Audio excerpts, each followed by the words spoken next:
G'day y'all, it's The Edward Show. I'm your host, Edward Fox, and together we're going to dive into the lives and stories of extraordinary individuals I meet from every corner of our globe. G'day y'all, it's The Edward Show.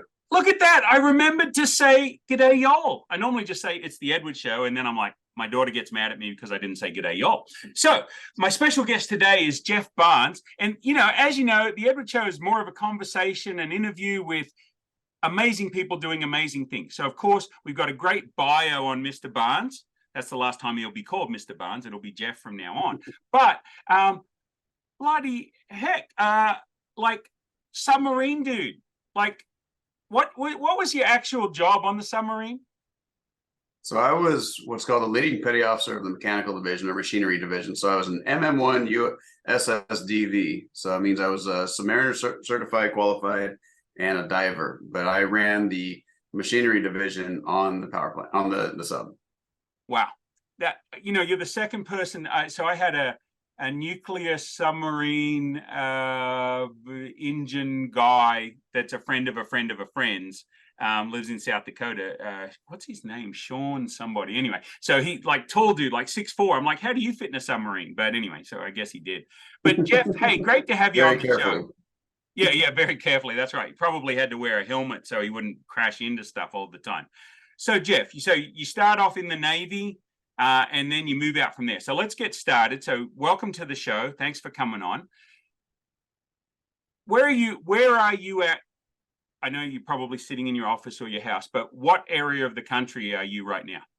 I'm up in the Seattle, Washington area. Oh, okay. So Seattle, Washington. So you're on Pacific time. So it's like 12 o'clock there, something like that as we record. That's correct. Yep. Okay. And so how long have you lived in that area? I've been here for a little over 15 years now. Okay. So tell me, because us down in Tennessee and living in Kansas like I did before Tennessee, we don't hear positive stuff coming out of Seattle all the time. What is something fun that if we were to come to Seattle, other than coffee, because I've been to Seattle for the Coffee Expo. I've got a coffee machine repair business that sells specialty coffee equipment and repairs it, and we love coming up to Seattle for that expo. But other than coffee, what's fun to do around the Seattle area? Well, I got to go to a Seahawks game yesterday. That's a lot of fun. And you ever go to the Seahawks or the Sounders, those are always good times. But I'd say the other thing that if you really want an experience in the Seattle area, one of the things you should really do is you should ride the ferries. You should take the ferries over to the islands, maybe go up to the San Juans, things like that. That's something you can't experience most places. It's absolutely beautiful. If you get it on a sunny day, might as well go check that out because you get to see the mountains everywhere. And then if you are able to get downtown, going up the Columbia Tower, if you get up there, I think it's the 40th floor, there's a 360-degree view. And also on the 74th floor, 75th floor, if you can get all the way to the top. If it's a clear day, it's an absolutely stunning view. So those are a couple of things I would say to go do if you're doing touristy stuff. Cool. Awesome, Jeff. So, okay. So we got that done. And I do like Seattle. There used to be a company out there called Wizards of the Coast. In fact, they're still out there, but they came out with the Magic the Gathering trading card game back in the day, and Hasbro's brought them, but they also own Dungeons and Dragons. And so we used to go out to Seattle for conferences and stuff because I was a tournament organizer for those guys. So now you are sort of like an angel investor or venture capitalist investor, buying and selling businesses. Tell me a little bit about how you got started in that. Yeah, absolutely. So I started years and years and years ago in the financial services business, wanting to be a financial planner and learning all about money because I wanted to make a lot of it. And that's how that whole journey kind of got started. Well, after the Navy, I went and worked for a large financial services company. It was the 100th largest in the world at the time, and got involved in equipment breakdown technology and insurance, which led into finding great companies that were tech companies, tech startups, entrepreneurs that had great ideas but didn't know how to run a business. And we would either invest in them, partner with them, or acquire them, and then roll them out into our book of business, our companies, and so on. And that got me involved with our corporate venture capital team. It got me involved with startups and the startup ecosystem. And this was probably at this point, I don't know, 9 years ago, give or take. So at that point, I'd been doing financial services things. I'd learned a lot about investing, and I bought and sold real estate. I'd done a lot in that space, but now this was a chance to jump into working with startups and then working with the VCs on the other end. And I did that for a number of years. And the clients that I worked with ended up raising over $1 billion. And we took a few companies, we acquired them, a few that we invested in, went off and did some incredible things in the space. And after doing that for a number of years and realizing that everybody else was making a lot of money, but I was just traveling and still making the same salary, I decided to take the leap and left that business, left that company in 2018 and took over Angel Investors Network. And so I work with a network of investors, angel investors, private equity funds, hedge funds, VCs, family offices, and so on. And we go out there and we invest in and buy businesses, and we do a lot of M&A stuff with existing cash flowing businesses, as well as real estate and of course startups. So that's kind of how that's the short story of how I got there. So would you consider yourself like a serial entrepreneur as well? You know, I think too many people use that term and they just throw it around. I think in order to really truly be an entrepreneur, you have to have gone all the way from bootstrap startup all the way through an exit. And when I say an exit, I've built and run 8-figure companies myself, but until you've gone all the way to the other end where you've sold your company off to somebody else, I don't think you can really call yourself an entrepreneur. You might be entrepreneurial, right, and wanting to start a business, but that doesn't necessarily make you the entrepreneur. I think the entrepreneur actually goes all the way through this process and eventually sells or exits their business for a nice payday as well, right? Because a lot of people have this entrepreneurial itch. They start a business, but it never really goes anywhere, right? And so we like to think that we're all entrepreneurs just by starting, but the fact that you just started something doesn't really make you a successful entrepreneur. It makes you somebody who's dabbling, right? And then once you can actually scale and exit a business, then I think you can say, yep, I'm an entrepreneur and I've done this multiple times. So no, I wouldn't call myself that. I have exited a couple of businesses, and not always in the most glamorous way, unfortunately. We can talk about that. But, I can't say that I've gone all the way to the end of an IPO or a reverse merger or an acquisition of my companies. I haven't gotten that far yet, unfortunately. A number of my clients have, but I personally have not started and gone all the way to the end of an entrepreneurial venture. We're hoping to on a couple of them here in the very near future, though. Right. But it sounds like your methodology and your mindset is this 7-8 figure type business, and taking that from beginning to end and exiting. I actually think that entrepreneurs learn more from their failures than they do from their successes.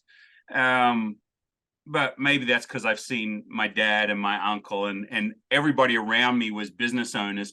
And to me, there's a big difference between a business owner and an entrepreneur, right? A business owner 100%. Come from a corporate world, goes into owning a business, but they hold on so tight to their business. I find entrepreneurs are the ones that are willing to take the risk. Yeah. So first and foremost, everybody learns way more from their failures than they do from their successes, right? We know that that's just human nature, right? I used to say, just learn from everybody else's mistakes because you don't have enough time to make them all yourself. But the fact is, we can't learn from everybody else's mistakes. We have to go through that to understand the emotional and psychological effects it plays on us to be able to grow. That being said, your other point about being a business owner versus an entrepreneur is spot on. Entrepreneurs are innovators, right? So if you took two people and you said, okay, we're going to start at the same level. You guys both have a business and one's a small business owner, the other one's an entrepreneur. The small business owner is, if you come back 12 to 24 months later, going to be doing pretty much the same thing, selling the same services, maybe growing a little bit here and there, but they're not really expanding. If you take the entrepreneurial mindset, what are they going to do? They're going to take this business, they're going to learn how to innovate and adapt and maybe open a second location, a third location, or they're going to start changing and adding different products and services to their mix, and they're going to start scaling that thing up because the entrepreneur is ultimately going for that massive growth, right? And so whenever we're investing, we're looking for those people in those businesses that want to achieve that massive exponential growth. And so that's the difference between the entrepreneurial mindset and the small business owner mindset. What I'm saying is that the entrepreneur is the person who's actually gone all the way through that process and has succeeded in the end, right? They didn't just get to a point and they stop, right? They got to a point of a massive liquidity event, because being the entrepreneur means that you actually have to go through all these different stages, right? Otherwise, you're just starting a business and you become a small business owner. And the mindsets are very different between those two people.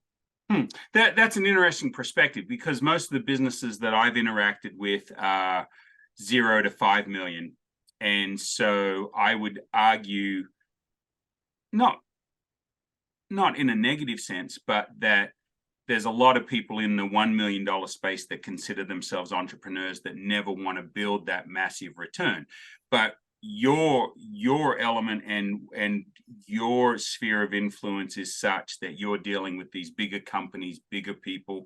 So what do you think smaller business entrepreneurs, ones that are comfortable at the $1 million level, but they move through a lot of different businesses, so they'll build it up to 1 million, sell it off, build it up to 1 million, sell it off, start another one, come up with another idea. What do you think they could learn from the knowledge that you have? Well, I think first thing I'd say is those are entrepreneurs, right? If they're starting from zero and they're getting up to a certain level and selling it off, I don't think the dollar amount is really what matters to call yourself an entrepreneur. I think it's the mindset, right? Right. So there's the lifestyle business owners, right? These are the people that want to have a good quality of life. And there's absolutely nothing wrong with that at all, right?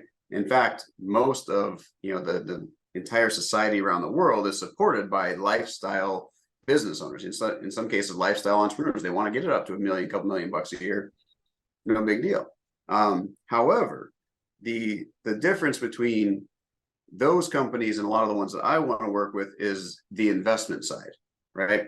When you tell me that you're going to take a company to $1 million a year, that's awesome, but it doesn't make it for a good investment for a lot of people. Right.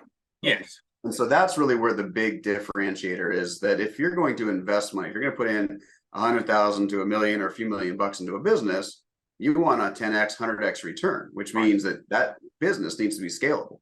That's the big difference. Yeah, no, I meant from a standpoint, Jeff, a lot of the guys that I talk to are small business owners. Some of them do want to grow to the levels that you're looking to acquire business at and help businesses. But I wondered if there was any mindset shift or bullet points you could give the type of people that are listening to this podcast. Absolutely. The number one biggest mistake that most business owners make when saying, I want to go from this level to this level up here, is thinking that the stuff that you're doing at this level and the thinking that you have at this level is good enough to get you up there. And it's 100% not. The difference between the person who starts a business and gets to $1 million or gets to a few $1 million and the person that gets to 50 million or $100 million is the shift that I am no longer responsible for the product or the clients, right? When you want to scale a business and you want to take this business off, then you need to step out of the role of servicing clients, and you need to step out of the role of being the only one that is able to use the service, the product, or whatever to make an outcome, right? So a really good example is an attorney or a doctor or a dentist, right? Everybody can wrap their head around this. If you are the absolute best dentist in your entire state, even, you still can only scale up to a certain level because there's only so many hours in a day for you to treat patients. There's only so many hours in a day for you to do the root. It doesn't matter if you charge 100 times more than the next dentist, you're going to be capped at a certain level. And the big thing to remember is that the value is now based on you, the individual. So the value of your business is based on you. So what you need to do is you need to uncouple the value of the business from you as an individual. That is how you create an exponentially scalable organization, because now it's still your vision, it's still your baby, it's still your idea, but now you have other people implementing and executing. And that's how you make that shift from doing a few million bucks a year to 50, 100, or a billion, right? That's the really big shift that you need to make. And that's a major mindset shift for a lot of people, because let's face it, most entrepreneurs and business owners got into it and got started because they couldn't work for anyone else, and they're control freaks. And they like to micromanage and they like things done just their way. And at some point that becomes a hindrance. Yeah. Right. Yeah, that's not scalable. I mean, I love those business histories. Like you look at Walgreens, right? And starts off with one store. And then it becomes, 100 years later, it's multinational. And then Boots Alliance comes in and buys it, but they don't know the American market. So they've driven the stock price down through the floor because they don't know how to market their business in America, right? So we see these transitions, we see these business ebbs and flows. And I would say this is where your systems and your processes and the things you've learned over the years and the network you've built can help 100 million, 300 million, 50 billion, whatever. You can help them with the skill sets that you have. Right. Yeah, that is the big thing, is really understanding the market, your buyer personas, your avatars, and all of that, and understanding the culture of who you're selling to, right? There's so many companies out there that fail because they forget who they're serving. And like the Sam Waltons of the world, Walmart fame, he knew exactly who he was serving. There was no doubt in his mind who he was going after. And luckily he was able to impart that culture along, as they scaled this thing up. But he knew at the end of the day, my focus is 100% on helping the blue collar worker out in rural America to save money and be able to still have access to all of those things. And as long as you have that as your culture and your core focus, then it is a lot easier to scale. I'm not going to say it's easy. It's never easy to scale a business. But as long as everybody who is in that business understands the mission, the vision, who you're serving, and why you're doing it, it does make it a little bit easier to scale it up. So do you have a favorite business story? Like when you reflect on businesses that you've heard about, the rise and the fall, or the rise and the keep rising, do you have a favorite business story that you like? That's really hard for me to say, because there's so many historical references you can go into, like Henry Ford building his car in the shed and then realizing, oh crap, I built it the wrong size, and now it won't even fit out of the door, and they just said, hey, rip it all down because this thing's more important than the shed that took us forever to build, right? And here we are, all these, a century later, we have Ford. You talk about Westinghouse and Edison and Tesla and that book, The Empires of Light. That's just an incredible. There's so many great nuggets there about not just the science of electrifying the entire world, but patent law and royalties and licensing and how you make money with this incredible technology. Those are great ones. So I can't say that I have a favorite necessarily. I love Debbie Fields, the cookie maker, another great person doing great things. And all of a sudden, okay, yeah, reluctantly going to turn this into a business, but turns into one of the biggest, confectioners and cookie businesses in the world. Right. So for me, it's not even about the biggest or the best. It's really about those entrepreneurs that struggled, forever, really. I mean, look at Colonel Sanders, right? Kentucky Fried Chicken. And I love that story. Yeah. 65 years old when he finally succeeds. And I got to say, one of the most frustrating things for me, I'm in my 40s. One of the most frustrating things for me is when we are constantly celebrating the really, really young people that made a massive amount of money. And it's great that they're getting that acclaim. But what it drives me nuts is the ego that comes with it, right? Yeah. Because you just sit and you watch those people for a few years, and all of a sudden they've disappeared. And no one really talks about it anymore because they're gone, right? It just doesn't happen. And what ended up happening was they got too big, too fast, and their maturity level wasn't quite there. They hadn't gone through all the hard knocks yet. And as a result, they didn't really know how to manage it. So their business got sold off. It got shut down. There's a company, Fast Inc., I think it was, raised $125 million. And within 12 months was gone, completely out of business. And so, raising that amount of money that fast seems like to anybody, well, geez, if I got that kind of money, there's no way I'd fail. Well, so many proof cases or proof points about how that's not true, right? But we think about all the dot-coms where they've blown through hundreds of millions of dollars, late 90s, early 2000s. And these companies that went through these hundreds of millions of dollars and had all the nice campuses and the pool tables and all the segways and stuff, and then you can't find them anymore. I'd much rather the JCPenney story, the Montgomery Ward story, the Ray Kroc story, these guys that are all in their 50s when they start and they're just building up from there. I think those are some of the best stories. And then even some of the guys that didn't build big billion-dollar businesses, but built regional franchises or regional businesses that do really well in their part of the country. I think some cool stories that people never hear about. Oh, absolutely. you hear some, just by doing what I do, I get to meet incredible people all the time that do amazing things, but they're not going to make mainstream news anytime soon. One of my favorite stories is actually one of my very early clients, and she was a real estate broker. And this is during the financial crisis and in the Bay Area in California. And she was being hit really hard. She was going through a really nasty divorce where her ex was trying to take everything from her. Her daughter was special needs. Her mom was essentially needed constant care, 24/7 care. She was losing her house. She was losing everything was just imploding on this woman. And I started kind of working with her and just coaching her and trying to help her as best I could, because I was getting started in my consulting career as well. So it's like, all right, I'll help you out with whatever we can, right? And she turned her entire world around, and within 90 days, not only exceeded what she'd done the previous 12 months, but she doubled her goal for the next 12 months. Wow. Right? And you're never going to hear about her. No one knows who she is, but she built a little business for herself that was all of a sudden able to take care of her divorce attorneys, get out of an abusive relationship, finally buy a home, because she's also on the verge of bankruptcy and being evicted from her home at the same time. She had everything going against her, having to deal with full-time care for her mom and her daughter.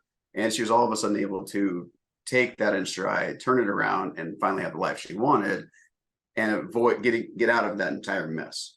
And so those are the stories I get really excited about, because these people can do incredible things if they want to.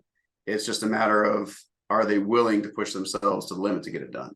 And that's all mindset, right? Because really, we've got the capability to do basically anything that we need to do to grow our business if we get out of our own way. Absolutely. That's probably the biggest lesson right there. If you get out of your own way, a lot of great things will happen. Right, exactly. So during a major struggle you've had in your business life or personal life or whatever, what is something that you did that you were most proud of? So think of, during a struggle, something that you were proud of that nobody else knew about, or that you'd be willing to share. What's something that you've done that you've been proud of during a struggle? That's a good question. I don't look back on myself and my career and say, okay, I'm really proud that I came through that, because there's always 10 more things we've got to get done, right? And I think that's just the nature of being the business owner, being the entrepreneur, is that you are constantly being bombarded by questions or challenges or problems and things like that, and you're having to help everybody else, right? So you don't really have time to reflect on how well you did. There were start of 2020 was just miserable for our business. We were in the live event business. We were helping companies raise capital. We had $15 million committed to us for capital raises. And in March of 2020, everything went silent. Everything went away, right? We lost over $250,000 that year in deposits on events, on marketing costs. We lost another $200,000 in capital that was essentially in escrow, disappeared. All sorts of things went wrong. And I'd say, looking back on it, I guess the thing that I could be the most proud of is that I was resilient, right? I'm still here today. I didn't go and get a job. I didn't, because I have investors, I have shareholders, I have people that have invested in my fund and businesses I run and all of that. So I couldn't just leave. So I guess if I had one thing that I could say I'm proud of, it's the fact that I'm still here today and still running our businesses. It was ugly. It was terrible. And, of course, no one knows all the screaming moments you have when you're yelling at the wall or yelling at the steering wheel, right? But, there were plenty of those, that's for sure. Yeah, perseverance. I mean, that's a big thing, right? Who was it that said most entrepreneurs don't fail, they just give up too soon? Was that Steve Jobs? I might be attributing to the wrong person, but I'm not sure. But I know that Brian Tracy says that out of all these, 7-8 figure business owners that they interviewed, they interviewed hundreds of them. They found that the average number of times that somebody failed before they succeeded was 11 times. Right.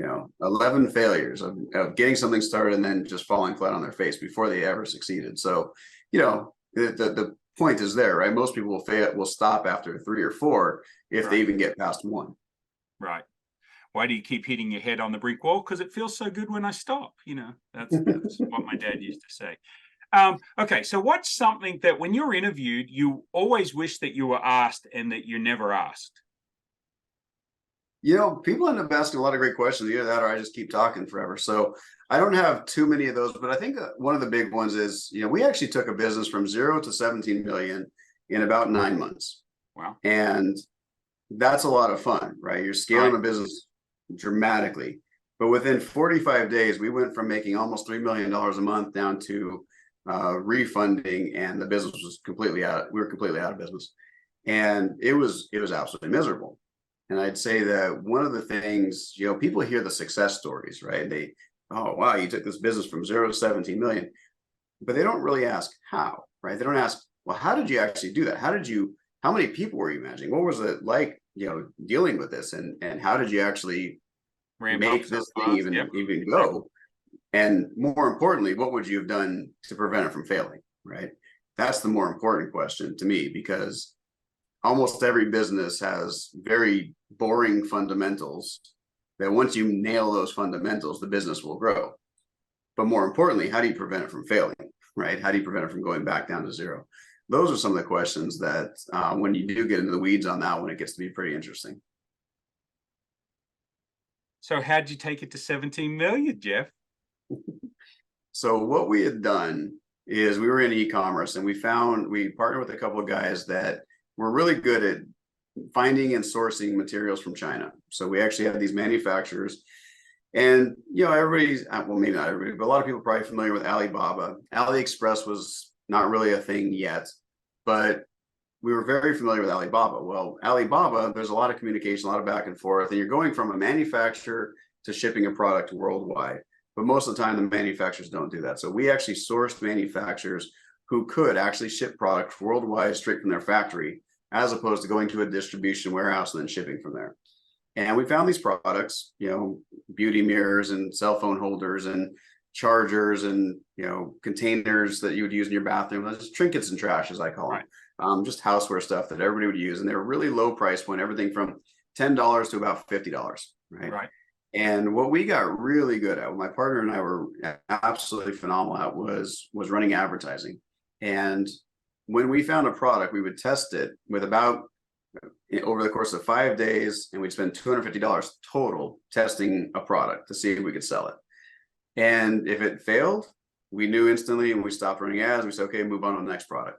Sometimes we'd say, okay, it's kind of there, but maybe the creative isn't good enough. So we had a team of 40 people whose job it was to create the creative and set up the ad accounts and run the ads. And this was before the iOS 14 issues with Apple. So we actually took these products, we created little video ads and little snippets and things like that, put them on Facebook and Instagram. And within a few days, if we found a winning product, we go from $50 a day to $500 to $5,000 to $50,000 a day in advertising spend, all profitably, because we knew what our numbers were. We absolutely, we had, again, 40 people that were helping us run these ads and manage it. We had something like 15 different business managers, because each one was limited to $5,000 on each ad account.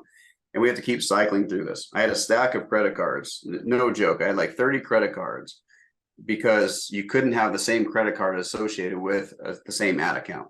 Because if a credit card got shut down and it was associated with all of them, you lose all of your advertising. Right. So we literally had probably 30 or 40 different redundancies in place for being able to just run the advertising. And that was great. That's what allowed us to scale up quickly. So by the end of the first month in business, we'd done over $1 million in revenue. By the end of 8 months, like I said, we'd done about $17 million in revenue.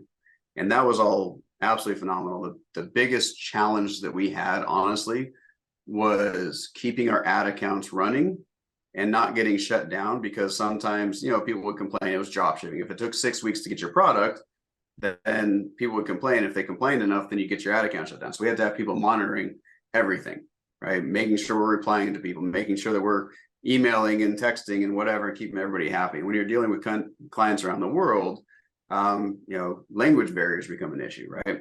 And we had sold 400,000 customers products in that 8-month period. And so what I was doing every single morning was I was getting on the phone with American Express, and I was getting on the phone with Chase, and we were wiring money back and forth and making sure everything was still running, like just constantly doing that. We were racking up American Express miles like nobody's business. It was incredible. Right. So that was some of the biggest challenges. So what happened? we had set up all of our systems and processes on the marketing and the advertising side, and that was great. And we kind of allowed our partners and our manufacturer to do the things that they said they were going to do. And I wasn't managing that piece of it. And my partner and I said, all right, we need to get a little bit more involved with our manufacturers, because we're doing a really good job making money here, but maybe we need to have better quality control. We need to go, because we were getting refunds here and there and chargebacks and things like that. And sometimes an order would get missed. We said, okay, we need to get into setting up our systems and our technology properly so we can track and manage inventory and do all of that. We were just essentially relying on our manufacturers as outsourced contractors, and that wasn't really smart. So we were planning a trip to China. We're going to go meet with everybody and sit down and go through this whole process and get it all squared away. And we're setting up the logistics of that trip. And all of a sudden we get a $500,000 wire back. And then we're like, well, what's this all about? We couldn't figure it out. And the next day we get another $500,000 wire. So we got $1 million put in our bank account in the course of 2 days. And my partner and I, Greg and I, were like, what in the world is this all about? And lo and behold, what we had done was we had outsold our manufacturer's capability to supply the product. And we didn't know this until it was too late. And the reason we didn't know this is because culturally, they did not want to admit defeat and admit that we were outpacing their abilities. And so what they had done is they had tried to outsource and subcontract some of the manufacturing to other places. Well, because of other, rivalries, I guess, and personal issues, these other subcontractors might have said, yes, we don't really know, and then never supplied. So we ended up in a situation where our marketing and our sales completely outpaced our manufacturing and operations capacity, which put us in a situation where we could no longer get the products. And we said, okay, well, that's fine. Get the raw materials and we'll tell everybody it's on back order. It's no big deal. We'll get to it. They're like, no, you don't understand. We can't get the products anymore. We literally cannot even get the raw materials to do this stuff anymore. And that's when all of a sudden my business partner and I, we were just like sitting there, like, how in the world did we go from doing almost $3 million this month to the very next month we started issuing refunds? And we ended up issuing 50,000 refunds over the course of the next 45 days, had all of our merchant accounts shut down, had all of our advertising accounts shut down, had everything shut down. And all of it just came down to really terrible communication, because if they would have told us, hey, we can't fulfill any more orders, we would have turned the ads off really quickly, right? Like that's a flip of a switch and we'd stop selling, no big deal. But the lack of communication, the lack of visibility into the entire supply chain really left us in the hurt locker. And so if I were to go back and do that all over again, that'd be one of the very first things I'd implement, is a quality control person who I trust in over there with direct visibility into inventory control and management. There you go. That makes sense. That's what I was going to ask you. So how would you make that different today?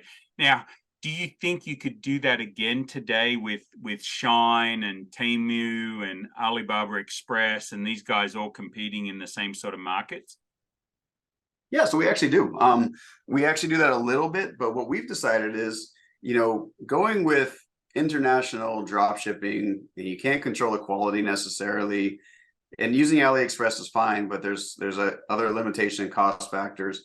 And we were using AliExpress to a certain degree, but you only get so many products. So when you're really, like I said, we took a few products that we'd sold over 1 million products because people would buy multiples. And so when you're selling that many products, you need to have scalability. Right. You almost need to own the entire value chain. So what we've actually done is we started building in 2019 when this was all going on. We were dealing with Shopify. We had 22 Shopify stores, and we were managing all of these and selling them under different brands and different names and so on. And as a result, we realized all the issues that Shopify had. So we started in 2019 coding out our platform called LaunchCart, which LaunchCart's up and running now, and we're actually raising capital for that one, and we're going to go public with them in a few years. And the goal there was to essentially be a Shopify alternative specifically for dropshipping and on demand. Right. So we built the technology to overcome those issues and those limitations. And now we're tying it directly into manufacturers that manufacture real brand names, right? Not just trinkets and trash, but like the goal would be to have like a Louis Vuitton or a DKNY or things like that in our marketplace, so we can drop ship those things as well. Mm-hmm. So that would be a great book, Jeff, on that whole journey. Have you thought about writing. I thought you were going to pick it up right there and show me the book. That's what I was. Folks, he reached for his iced tea instead. I thought he was going to pop the book in front of my face there. Have you thought about writing that as a book, as the rise and fall or whatever? I think that would be a fun book to read, or maybe it's just a video that you do or something. I've done a couple of videos about it. And I talk about it whenever I'm talking on podcasts, because people always want to. A lot of people don't hear all the failure points, right, and the different things that can actually go wrong. But yeah, writing a book would probably be a really good idea with that one, because, man, can't tell you the number of conversations we had, and the conversations I never anticipated having myself, right? I've worked in finance for a really long time, and so I know what it's like when somebody's, wiring a $50 million, $100 million wire transfer from one Fortune 500 company to another, right? Or a VC doing a $200 million investment in a company. Okay, that's one thing, but they're loaded with billions of dollars. When little old Jeff Barnes is sitting here, sending $100,000 at a time, 3 or 4 times a day to different agencies and different companies to get all the things going. It's in my bank account and my business bank account. I'm like, oh, that's pretty cool, right? So it's actually a lot of fun when you're doing that. It turns out that's another management piece altogether as well. So I agree, because so we moved from Kansas to Tennessee, and just trying to move like 50 grand is like, hey, you didn't sign the paperwork back at your Kansas bank, so you need to come in. I said, I'm sitting in Tennessee. It's 2023, people. There's got to be a way we can wire 50 grand. Oh, not until we get that paperwork. I'm like, have you heard of DocuSign? Like, what is your challenge? It's 50 grand of my money. I want to move it from one bank to another. These bad guys on the movies, 30 seconds, they've got $400 million moved over, right? These guys don't want to wire 50 grand. Like, we had to, you can only do 15 grand a day. Like, says who? It's my money. It's sitting there, Anyway, that's a whole other story. I should write that book, because that's ridiculous. But it'd be fun to talk stories with you about that. I know you've moved on and you're building so many other bigger things, but I love the idea of providing trash and trinkets that other people want to buy. They know what they're getting. It's not like you're selling one thing and shipping another. There's nothing wrong with that. I always love that. I love working retail, actually. If I could just make money as myself, being behind the counter and dealing with the customer, I love doing that. But I want to be paid $500,000 a year to do that. I don't want to be paid $15 an hour to stand behind the counter and sell stuff. But I do love doing that side of it. So, okay. So when you're not working, Jeff, you seem like you might be a bit of a competitive person. Would that be fair? I mean, slightly, yeah. Now, married, kids, family, all that sort of stuff? No? Yeah. So at the same time that we were scaling up that business, I was going through a divorce. So that happened. I have 2 boys. My youngest just turned 10 yesterday, actually, and then my other one's 11 years old. I got remarried back in 21. So married with 2 boys right now. Okay, so fun. So they're watching Dad. They're seeing what Dad does and how Dad lives his life, and they're going to copy everything that you do. Oh God, no! They're bored out of their mind. They. I have a team all over the world. So when I'm driving them to school at 7 in the morning, sometimes they have to listen to my phone calls. So they are just like, kill me. Well, I tell you what, I do have special ed Fox dad jokes. I've got 400 up there, so you can surprise them with some dad jokes. My favorite dad. So get this. My oldest, you'll love this, right? My oldest is 11 going on 32. Right. And he has decided that Dad is definitely not cool, but he still wants my approval, right? So he'll make sure to let me know from time to time that I'm still not that cool unless I'm around him. And so my wife, for whatever reason, decided that I needed an exercise bike. When I told her flat out, there's no way I'm ever getting on it. I don't need an exercise bike. We have a gym in the garage. I'm never getting this thing. You won't find me on a treadmill if I don't have to be. I'm not going to do this thing. I can't stand those. And it still showed up. And so my 11-year-old sees this giant box and he looks at it and he looks at me. He goes, Dad, I never knew you'd stoop so low. Like, are you kidding me? I was like, that's not even mine. He goes, that might be worse. Thanks, kid. Yeah, so it's funny how they call you out. Mine are now 30, 28, and 25.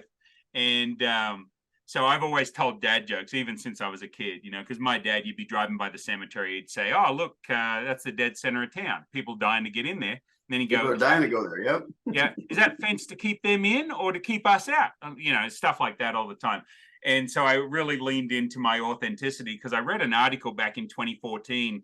Alison Beard of the Harvard Business Review was interviewing someone. She said, he quoted him as saying that the average 3-year-old laughs 400 times a day and the average 35-year-old laughs 15 times a day, right? And so I'm like, man, Reader's Digest has told us that laughter is the best medicine all the time. And sometimes we take ourselves too seriously. And so I started just coming up with these dad jokes. Now people send them to me from all around the world. Got a couple of dad joke books, got a TikTok channel with about 400 dad jokes up. And I'm just expanding into Instagram and YouTube. And so, but my kids are like, my daughter's the worst. She's 25. She says, Dad, don't tell any dad jokes when you're around my friends. Well, it turns out it's because she wants to tell them. When I walk out of the room, she's telling them. So my favorite one of all time, you might appreciate this as a Navy guy. Did you hear about the Norwegian Navy putting barcodes on the sides of their warships? So when they come back, yeah, so when they come back to port, they can Scandinavian. That's one of my favorites. Although I had a teacher tell me the other day that there's no such place as Scandinavia. I said, what type of teacher are you? She said, I'm a PE teacher. What's that matter? I said, because Scandinavia. She goes, that's Europe. Because I said Finland, Norway, Denmark, you know. She said, that's Europe. I said, okay, whatever. How about this one? No sense of humor. Yeah, when you go into the toilet, you're Russian. When you're in the toilet, European. And when you come out, you're Finnish. Okay, that's funny. So yeah, so I do that. So okay, so when you're not working, and we've already established you'd not like to be on workout equipment, you know, not a bike or a treadmill. Was it a Peloton by chance? No, it wasn't. No, because that would have just been too Seattle for me. You know, that would have been. Yep. So what do you like to do when you're not working? Well, I coach Little League, so I coach my boys' baseball team. Okay.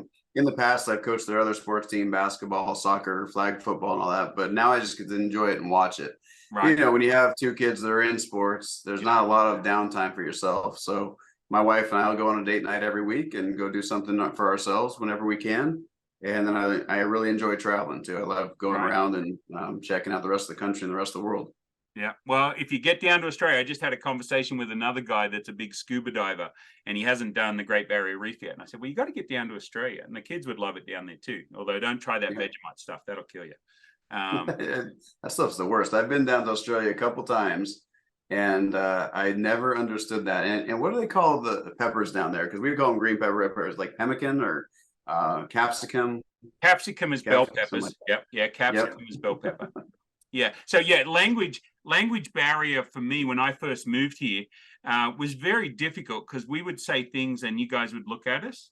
And then my wife would say things and I'd look at her. So when we got married, she said we were going to have, we just got married. She said, we're going to have sloppy joes for dinner. Well, a sloppy joe to me is a sweatshirt. So that's what Australians call sloppy joes. And I'm like, we've got to dress up in a sloppy joe. She goes, what are you talking about? I said, you said we were having sloppy joes for dinner. She said, yeah. I said, do you mean we're dressing? And I could not get it because to me, it's like, she said, we're having sweatshirts for dinner. So I thought she meant that we had to dress in sweatshirts. Like, what are we eating, crab or something? And we're going to get messy or tacos? She goes, no, we're having sloppy joes. I'm like, okay, let's stop, time out. A sloppy joe is a sweatshirt. She goes, no, a sloppy joe is a loose meat sandwich with sauce. No clue. The other one, when lost in translation all over the place. Yeah, exactly. Like when she went to Australia, this is before the internet, right? So 1988, 89, no public internet at that time. And she hears all these guys talking about, oh yeah, I went out with this Sheila that night and I'm going out with that Sheila and this Sheila. Well, it's just generic for girls, right? For women, although some see it as derogatory now, but back then, you know, we didn't think it was derogatory. So it was blokes and Sheilas. Like the Outback used to have blokes and Sheilas on the bathroom doors, right? And she goes, you got a lot of girls named Sheila over here. I said, no. You know, so you know, so that sort of language. And then she said, she'd gone back home. We'd gotten engaged. I'm in Australia. She's over here, and she says, "Oh, we're doing wedding planning." Well, there's no FaceTime or Zoom or anything, and so she says we're going to have mince and nuts at the wedding instead of a big all-on food thing. I said, mince? She goes, yeah. I said, like steak tartare, because I'm hearing M-I-N-C-E, minced meat. Right. And I'm thinking she's talking like raw mince with the egg in it, like steak tartare from the 70s. I'm like, no, we're not. She goes, what are you talking about? I said, you said mince. She said, yeah. So I'm on the phone, I'm thinking mince. I'm thinking, okay, well, maybe it's fruit mince, like Fig Newtons, like minced fruit pies. I said, do you mean like fruit mince? She goes, yes, like I'm an idiot, like the biggest idiot ever, which I probably was. And so then I get to the wedding a couple of months later, and here's this big bowl of candy. Fruit mints, M-I-N-T-S. The other thing is walking around to the wrong side of the car to get in, or running over the little old lady. Although you learn that down here in the South, when they say bless your heart, it doesn't mean a good thing. It's not a good thing. No, it means you're an idiot. So yeah, the worst one we had a motivational speaker come into Australia from the US, and he says, go out there and knock them on their fannies. And the crowd just goes silent. And he goes to dinner and he gets told that fanny is an appropriate term that we use in Australia because it means the front of a woman, not the back. And so he comes back and he says, so I heard at dinner that I evidently said the wrong thing. He said, let me rephrase it. Go out there and knock them on their bums. And everybody goes, And so language can get you into trouble. But I think, talking about Vegemite, Australians really like to get Americans to eat too much Vegemite, right? They get them to eat too much Vegemite instead of just a little bit.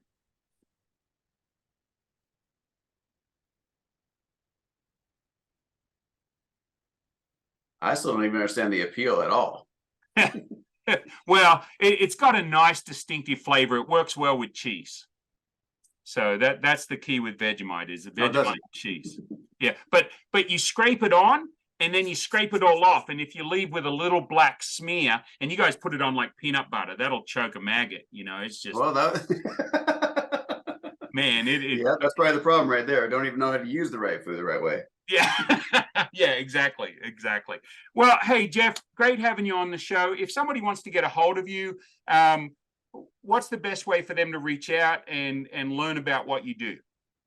Yeah, best place to find me. I'm most active on LinkedIn, and then our marketing agency is Digital Evolution Marketing Group, DEMG.io. That's the easiest place to go find out what we do. Awesome, mate. Hey, thanks so much for coming on the show. I loved learning about it and hearing about your stories. Come back and give us an update, and when you got something interesting else to talk about. I'm sure we could go into stories about a lot of different things. Absolutely. I'd love to. Awesome. G'day again. Well, that's it for the show. Hope you enjoyed it. Be sure to like us, subscribe, follow, write a 5-star review, all the good stuff. Thanks a lot for listening, and look forward to having you listen to the next one.